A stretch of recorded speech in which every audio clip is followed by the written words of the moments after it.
In international relations, currency is usually GDP or military power, seats at the UN, that kind of thing. Right, hard metrics. But there's this other currency that's maybe just as vital, especially if you're not, say, a G7 superpower. And that's visibility. Visibility, exactly. Just the ability to be seen, to be heard when everyone else is shouting. And we're not just talking about visibility for a quick photo op. It's the kind that actually translates into policy. Yeah. It's the difference between being a spectator and actually being a player on the field. That is the perfect lens for what we're looking at today. We've got this document here. It's titled From Davos to Dubai. Now, on the surface, it's just a breakdown of recent trips by Somaliland's president, Abdirahman Mohamed Abdullah Iro. But if you read between the lines, which is what we're here to do, Of course. it feels less like a travel log and more like a blueprint for asymmetric diplomacy. That's a great way to frame it. I mean, from Davos to Dubai Yeah. really documents a very specific, very high-intensity diplomatic push. It's analyzing how this region in the Horn of Africa is deliberately trying to position itself as a stable, almost indispensable part of the global network. So our mission today isn't just to track air miles, it's to really unpack the strategy behind what the source calls this diplomatic momentum. Right. We're looking at where he went, specifically the World Government Summit in Dubai, who he brought with him, which is a fascinating list, by the way, and the overall message they're trying to send. And I think we have to start with the venue. The document puts so much weight on the president's attendance at the World Government Summit in the UAE. Right. So our audience knows what the World Government Summit is. I mean, it's the lab for future governance. It is. But the numbers in the source, 35 heads of state, delegations from 150 countries, 500 ministers. I mean, it sounds like a very crowded marketplace. Isn't there a risk of just getting lost in all that noise? Oh, there's always that risk. When you have that much concentrated power, the source calls it one of the most influential global platforms. The competition for bandwidth is just ferocious. You're not just competing for attention. No, you're competing for relevance. But that is exactly why the source makes such a big deal about this being President Iro's second consecutive year there. I wanted to ask you about that. The document really flags that it's a repeat visit.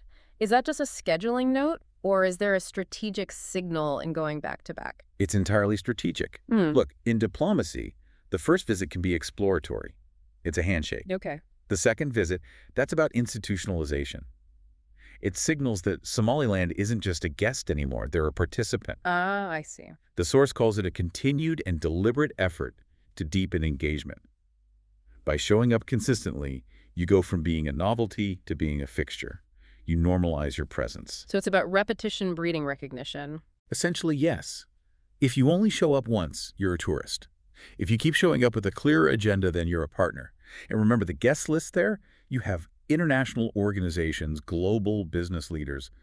Being a regular lets you get past the pleasantries and into the real weeds of policy and investment. Let's talk about the lead up to this, because the document really emphasizes the timeline. It's not just that he went to Dubai. No. It's that he went to Dubai right after the World Economic Forum in Davos. This is the absolute core of the momentum argument. Okay, but let me play devil's advocate. I mean, heads of state travel constantly.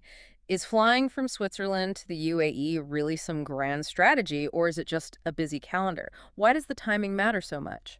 It matters because of the narrative it builds. Davos and the World Government Summit.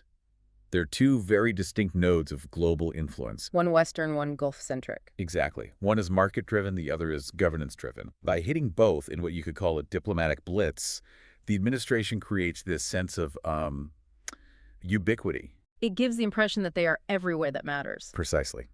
It forces the international community to see Somaliland not in isolation, but as part of the broader global circuit. At Davos, the source says the president was meeting investors, setting the table. Okay. Then he takes that capital, that energy, and immediately pivots to Dubai to operationalize it. It's about keeping the conversation hot. If you wait 6 months, that momentum is gone. So the grueling schedule is actually the point. It demonstrates energy, capacity. Capacity is the key word. It shows a functional, active government that can sustain high-level engagement on multiple fronts at the same time. For a state trying to build its reputation, showing that kind of bandwidth is a message in itself. And the document says the goal of all this is to position the country as a strategic and dependable partner for stability in the Horn of Africa. Yeah. Dependable. It's not a very sexy word, but I get the feeling that's the whole idea. In the world of foreign direct investment and security, sexy is risky. Dependable is gold. Everybody wants boring, predictable stability. Which brings us to the agenda. So they get to Dubai, they have all these bilateral meetings. The source lists the usual topics: investment, economic cooperation. Standard fare, yeah. But then there's this one specific line item that just jumped out at me. It says Somaliland's peace-building experience and stability model. And that's the differentiator. But wait a second. Usually when we talk about the Horn of Africa, the conversation is about needing stability. Are they actually trying to, export their own history as a product? That's the boldest part of their entire platform. They are completely flipping the traditional narrative of the Global South. How so? Well, instead of coming to the international community with a deficit model, we lack X, please give us Y, they're coming with an asset model. They are saying, look, we built a homegrown stability model in a really tough neighborhood. We have intellectual property and peace building.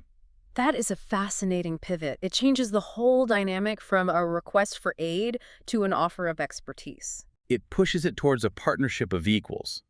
The source mentions they're exploring collaboration in governance innovation. By framing their stability as an innovation, which, let's be honest, it is, they align perfectly with the themes of the summit. They are just there to learn. They're there to teach. We solved this problem. Let us show you how. That sounds a lot better than help us. And it speaks directly to the audience in Dubai. The UAE places an extremely high value on functional governance. Pitching Somaliland as a stability model is speaking their language. Okay, let's move to the part of the document that I think gives us the most concrete insight into their priorities. The delegation list. The delegation list. We often just gloss over the entourage, but the source lists these names for a reason. You can tell a government's actual priorities by looking at who gets a seat on the plane. Rhetoric is cheap.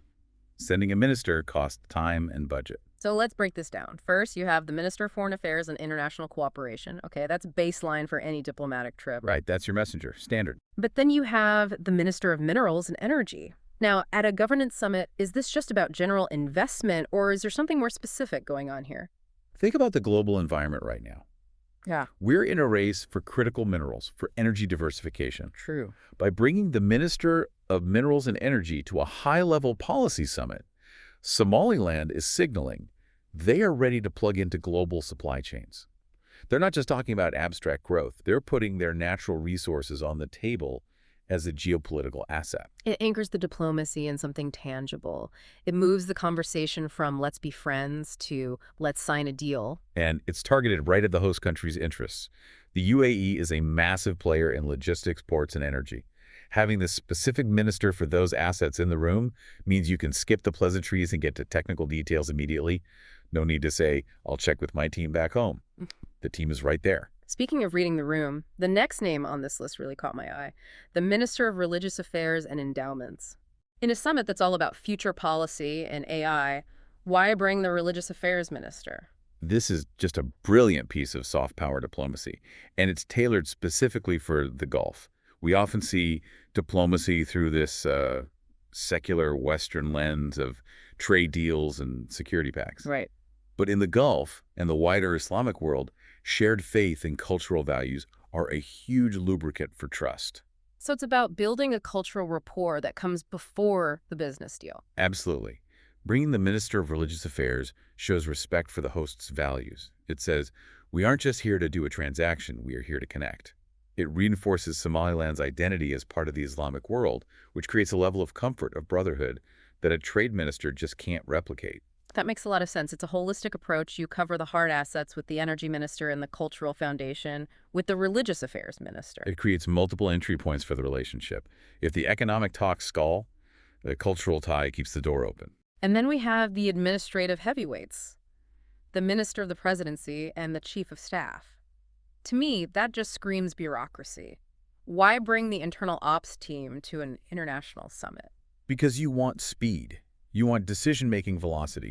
One of the biggest complaints investors have with emerging markets is the lag time, we need to run this up the flagpole delay. And when you bring the minister of the presidency and the chief of staff, You're bringing the flagpole with it's you. shortening the feedback loop. Drastically.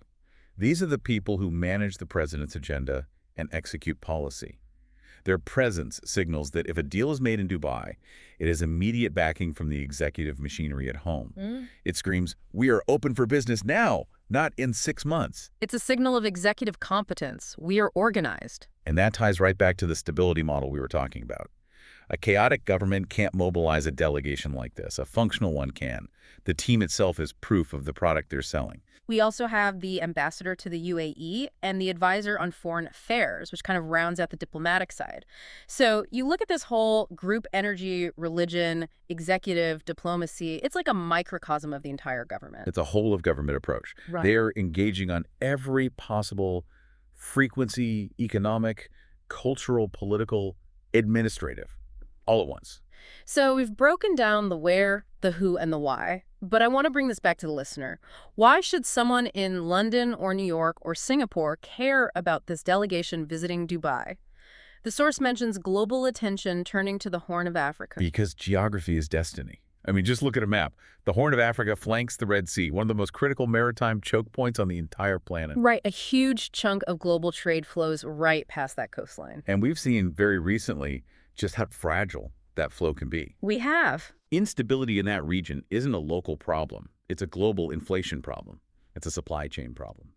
So when a government in that region steps up and says, "We are a constructive and reliable partner," and then backs it up with this kind of professional diplomacy we're seeing, the world pays attention. It comes back to that brand of dependability.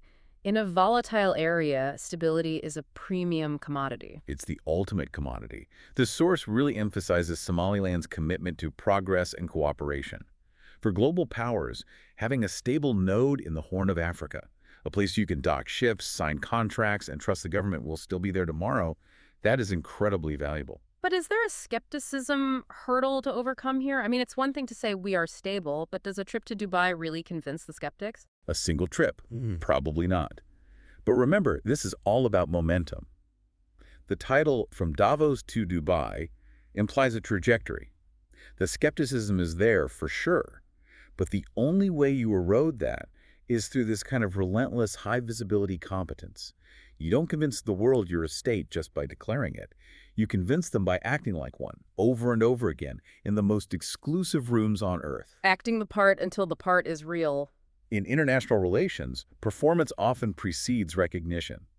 By engaging with 150 delegations, 35 heads of state, they are, in effect, performing statehood. And they're doing it with a really clear value proposition. Not just we are here, but we have resources, we have cultural ties, and we have a peace model you can learn from. That's the key. If they were just asking for aid, they'd be one of 100 delegations. By offering partnership in energy and governance, they differentiate themselves. They move up the value chain. It's a really sophisticated strategy for a region that is so often underestimated. It is. It's a recognition that in the modern world, you can't just wait to be invited to the table.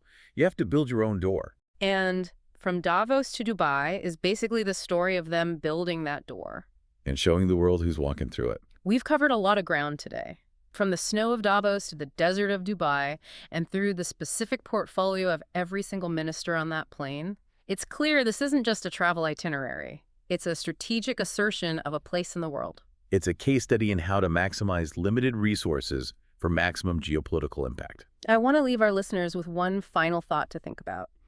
We talked about this idea of exporting stability Somaliland, offering its peace-building experience as a diplomatic asset. In a world that feels like it's fragmenting, where instability is becoming the norm from Eastern Europe to the Middle East, what happens if stability becomes the new oil?